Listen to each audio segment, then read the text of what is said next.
Hey guys, welcome back to the channel. So today I'm going to be trying to paint dead flowers. I've always usually painted live roses, so I thought it would be interesting to try painting dried ones. So I first start by sketching out the roses and I draw them facing downwards to get that wilted look. So the colors I've used for the roses are burnt umber, followed by rose red. This is to create the darker shade. Portrait tone, yellow mid, ivory white, and raw sienna to get the pinkish brown tint. In the middle of each roses, where all the petals are bunched together, I use Painter's Grey to get that darker effect. For the leaves, because I ran out of olive green, so if you have olive green, that's great. But you can also mix sap green with burnt umber and a little bit of raw sienna to get the olive shade.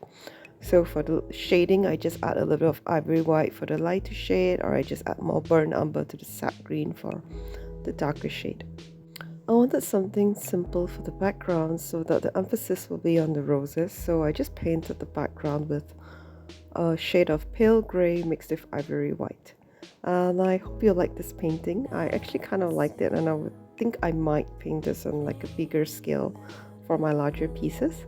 So I hope you like this piece. Hence, without further ado, let's begin.